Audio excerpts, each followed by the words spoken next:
Welcome sa ating virtual discussion sa ating subject na ABM 222 Calculus with Analytic Geometry for the second semester 2022-2023. At ang pinakauna nating lesson sa subject na ito ay tungkol sa the limit of a function.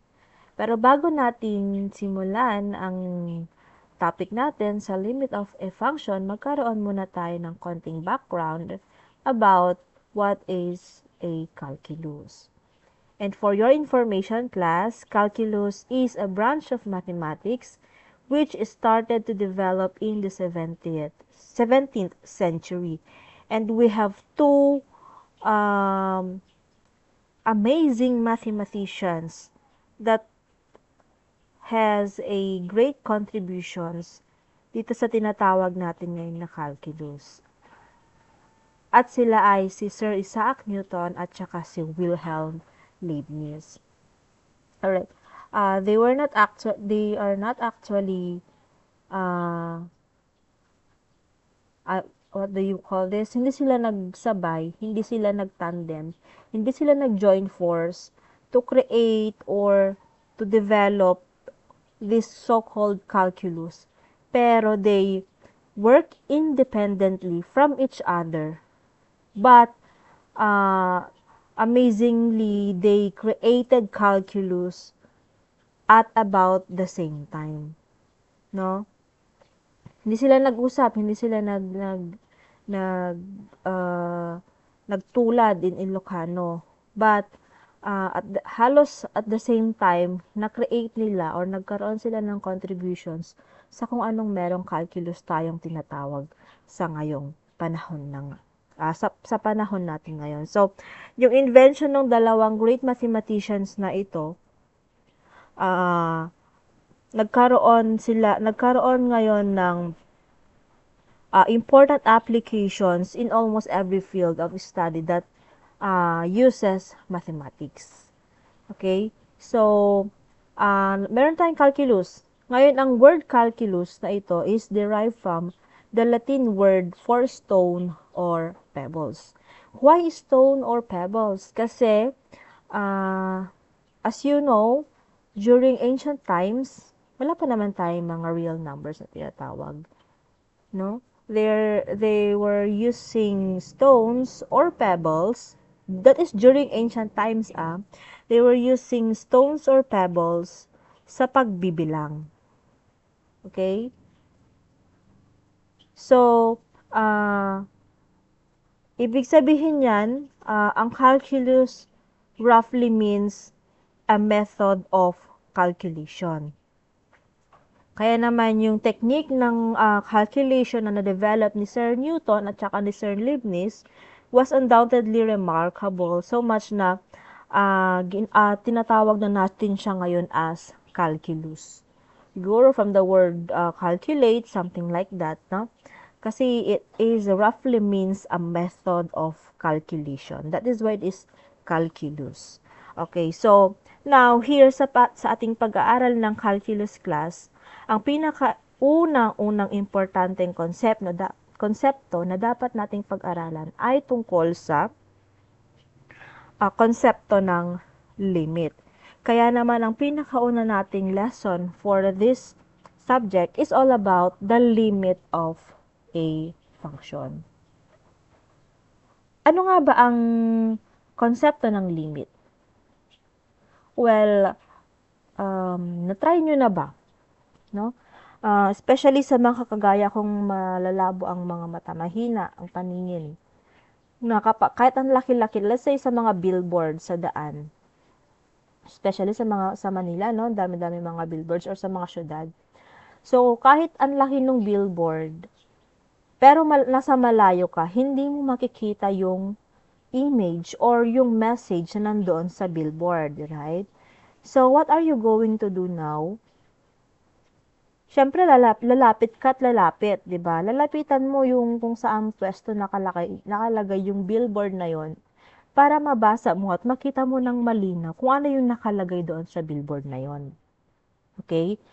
And that is like a concept ng tinatawag natin na limit. Okay? So, pasok tayo agad sa konsepto ng limit of a function. So, let's consider the function. Let us consider this function f of x is equal to 3x plus 1. So, we have this function, no? And let's try to assign na mga values ng x natin na malapit. Pero hindi naman siya equal. Malapit lang. Papalapit pero hindi siya equal doon sa number na yon. Let's say number 2. So, let's say number 2. Okay? So, mag-assign tayo ng numbers na papalapit kay 2 from the left side and papalapit kay 2 from the right side. So, para mas clear sa atin, maglagay lang ako ng table.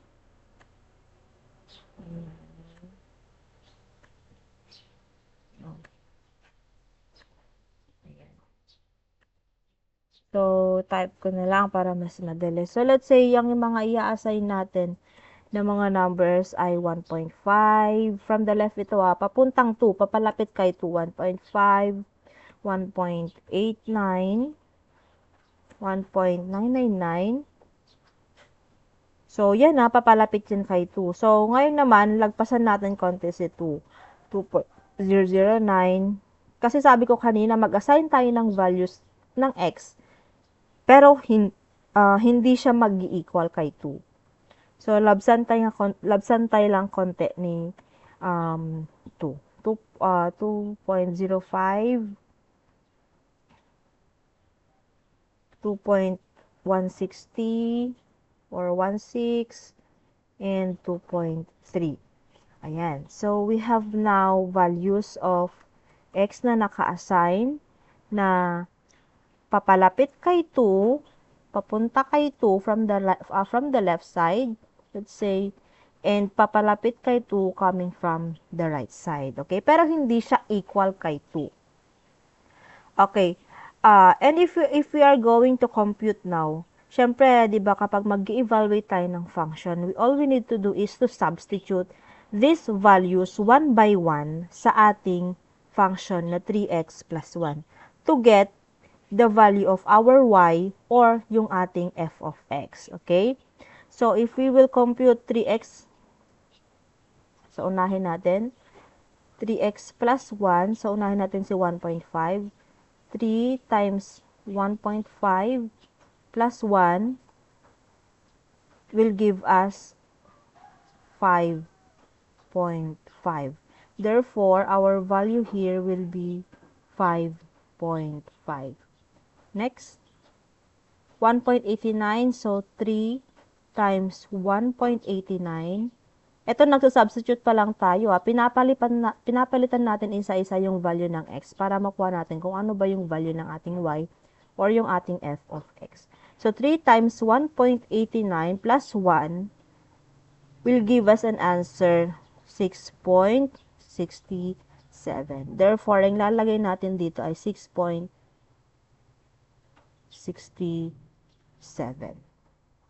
Next is 1.999. 1.999, sorry. So, 3 times 1.999, sobrahan ko. May point doon, plus 1. So, 3 times 1.999 plus 1 is 7 point, no, that's not 7 point, that is 6.997. So, lagay natin dito yung value, 6.997. Then, next is 2.009. So, 3 times 2.009 plus 1 is equal to 0.009. That is 7.027. So, 7.027.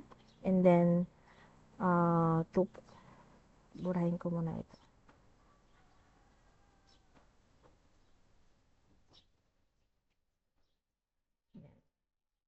So, next is 3 times 2.05 plus 1. That is 7.15. Kaya naman, lagay natin doon 7.15. Next, 2.16 naman. So, 3 times 2.16 plus 1 is 7.48. 7.48. And last but not the least, we have 2.3. So, 3 times 2.3 plus 1 is 7.9. Ayan. So, meron na tayong values ng ating function. Kapag ang ating mga x values ay 1.5, ang ating y or f of x is 5.5 and the rest is nakalagay na nasa ating table. Now, anong mapapansin ninyo? Anong mapapansin ninyo kapag yung ating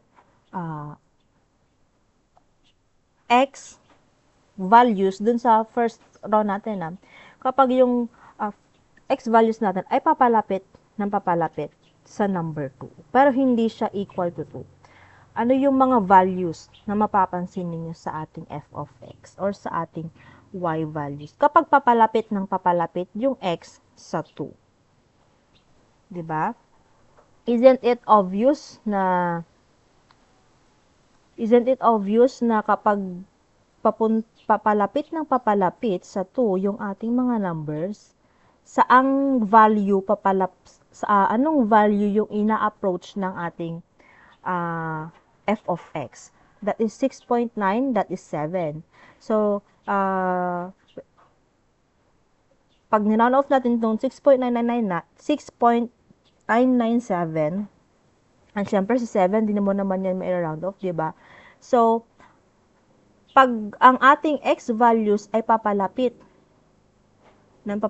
sa number 2, pero hindi siya equal to 2, ang ating value or ang ating f of x now will be equal to 7, di ba? Kasi papalapit siya ng papalapit. Saan ba papunta yan? Hindi naman 9 pupunta sa 8. Kundi 6.99, papuntang 7 yan. And then pag 7, syempre papuntang 7 din yan. So, the table shows na kapag ang x natin ay malapit sa 2, whether coming from the right side or coming from the left side or coming from the right side, ang ating function 3x plus 1 ay malapit sa or mag-a-approach siya sa 7. So, in other words, the function 3x plus 1 approaches the number 7 as a limit kapag when x approaches 2.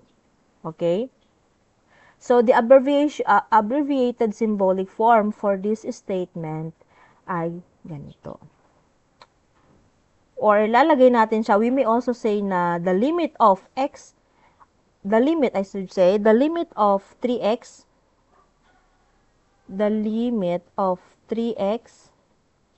plus 1 as x approaches, that is an arrow, as x approaches 2 is equal to 7. Okay? So, the limit of 3x plus 1 as x approaches 2 is equal to 7. So, ganito siya in symbol na nakasulat. So, from this intuitive discussion na ginawa natin, na meron tayong function, nag-create tayo ng table, and then kung ano yung mga numbers na kailangan nating ilagay sa x, and then yung ating f of x, we may formulate now the definition ng ating tinatawag na limit of a function. So the definition is, let f of x be any function, let f of x be any function, and let a and L be numbers. If we can make f of x as close to L as we please by choosing x sufficiently close to a, then we say that the limit of, this should be, yan, the limit of f of x as x approaches a is L, or symbolically, kapag we write it symbolically, the limit of function, ganito po ang itsura niya. We write limit, L-I-M, f of x as x approaches, meron tayong arrow, as x approaches a is equal to L. So, ganito ang itsura symbolically ng ating limit of a function. Okay? So, now, I guess na mas kailangan na natin, i-discuss na natin yung ating mga iba't ibang theorems on limits or mga limit laws na tinatawag. Diba? May pina-assignment ako sa inyong siyam na limit. I hope na nag-research kayo kahit paano mas madali nyo nang maintindihan tong mga limit laws na tinatawag natin. Okay. So, first limit is all about the limit of a constant is itself. So, if k is any constant, then the limit is like this. K as x approaches c is equal to k. So, at ganito lang yung kasimple yung ating limit of a constant is itself. So, kapag constant na yung ating hinahanapan na limit, siya na rin mismo yung limit na hinahanap natin. This is constant. Number 1 limit law says na kung constant ito, yun na rin yung magiging limit niya. For example, if we have the limit of 5 as x approaches c is equal to, by the first limit of limit laws ng ating limit of a function, since 5 is already a constant number, all we need to do is copy that constant number, and that will be the limit value of what we are looking for. Okay? As simple as that. Next, isa pang example natin. What if we have limit of negative 9 as x approaches c? Again, this is a constant number. Therefore, by the first limit laws, we have just copy negative 9, and that will be the value of the limit that we are looking for. So, ganyan lang kasimple yung ating first limit. Okay? Now, pangalawang limit natin is the limit of x as x approaches c is equal to c. That is, ganito naman ang magiging itsura niyan. Limit of x as x approaches c is equal to c. Okay? So, example natin. If we have limit of x as x approaches 8, no? So, ano ngayon yung, by the second limit law natin, asan si c? Si c ay kung saan mag-approach yung ating x. So, meaning to say, sa ating first example, the limit of x as x approaches 8, si 8 ay kokopyahin mo lang at siya na mismo ang magiging value ng ating limit na hinahanap. Okay? Kung meron tayong variable, no? Kapag variable lang yung ating function na hinahanap. So, the limit of x as x approaches 8 is equal to 8. Okay? Isa pang example natin, what if we have limit of x as x approaches negative 2 is, syempre, yung ating c is negative 2, therefore, and we have only a variable x as a function, kopyahin mo lang si negative 2 and that will be the value of the limit that we are looking for. And if we are going to apply the second limit law of a function.